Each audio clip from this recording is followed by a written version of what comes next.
حضرت علی المرتضیٰ رضی اللہ تعالیٰ عنہم سے روایت ہے کہ جو شخص کسی مومن مرد یا عورت کو اس کے فقر و فاقہ کی وجہ سے حقیر و ذلیل سمجھتا ہے، یعنی آپ کہہ سکتے ہیں کہ کسی شخص کے کمزور مالی حالات کی وجہ سے یا مال کم ہونے کی وجہ سے اگر کوئی دوسرا شخص اس غریب آدمی کو ذلیل سمجھتا ہے، اپنی نظر میں برا سمجھتا ہے،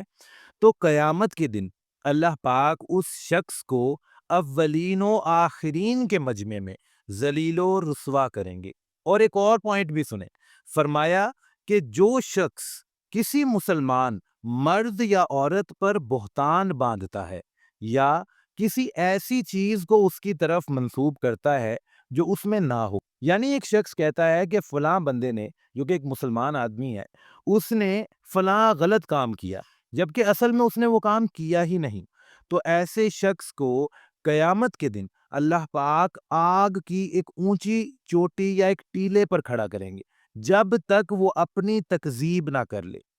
پیارے مسلمانوں، دیکھیں کتنی ہی بری سزا ہے، کتنی ہی عبرتناک سزا ہے جو کہ ان گناہوں پر مل رہی ہے۔ حالانکہ اب آپ لوگ بھی اس چیز کو بہتر جانتے ہیں کہ یہ دونوں چیزیں بالکل عام ہو گئی ہیں۔ اگر کسی کے پاس مال نہیں ہے تو اس کا کوئی قصور نہیں ہے اس میں، یہ اللہ پاک کی ایک تقسیم ہے۔ اللہ پاک نے کسی کو زیادہ دیا، کسی کو کم دیا۔ جس کو اللہ پاک نے مال زیادہ دیا اسے دے کر آزمایا کہ یہ جو میرا بندہ ہے یہ میرے دوسرے بندوں کا خیال رکھے گا، یہ جو میرا بندہ ہے یہ میری راہ میں صدقہ دیتا ہے، یہ جو بندہ ہے یہ زکوٰۃ ٹائم پر دیتا ہے کہ نہیں دیتا، اور جس کو نہیں دیا ہے وہ بھی اللہ کا بندہ، ان میں کوئی ڈیفرنس نہیں ہے۔ اسلام میں جو ایک ہوتا ہے نا، ہم کہتے ہیں کہ ایک سٹینڈرڈ ہے میئر کرنے کا کہ کس کا کتنا رتبہ ہے، وہ تقویٰ ہے کہ کون گناہوں سے کتنا بچتا ہے، کون کتنے نیک اعمال کرتا ہے۔ تو اس میں آپ دیکھیں کہ جو ایسا آدمی ہے جس کے پاس مال و دولت نہیں ہے، اسے حقیر سمجھنا یہ تو سراسر زیادتی ہے کہ اگر نہیں ہے تو وہ تو اللہ کے حکم سے نہیں ہے، اور اللہ پاک اسے آزما رہے ہیں کہ اگر اس کے پاس مال نہیں ہے تو یہ کس طرح زندگی گزارتا ہے، کہیں مجھ سے نا امید تو نہیں ہوتا، کہیں میری نافرمانی تو نہیں کرتا، کہیں یہ گلے تو نہیں کرتا۔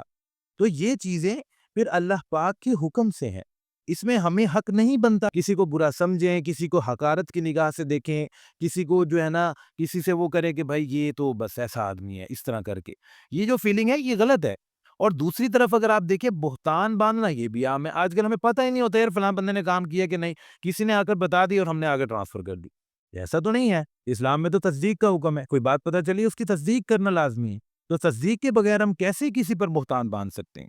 تو اسی لیے پیارے مسلمانوں، ان دونوں چیزوں سے بچیں، ہم سب کو ان چیزوں سے بچنا چاہیے تاکہ ہم قیامت کے دن کی ان عبرتناک سزاؤں سے بھی بچ سکیں۔ اللہ پاک ہم سب کے حامی و ناصر ہوں اور ہمیں ہدایت عطا فرما دے۔ آمین ثم آمین۔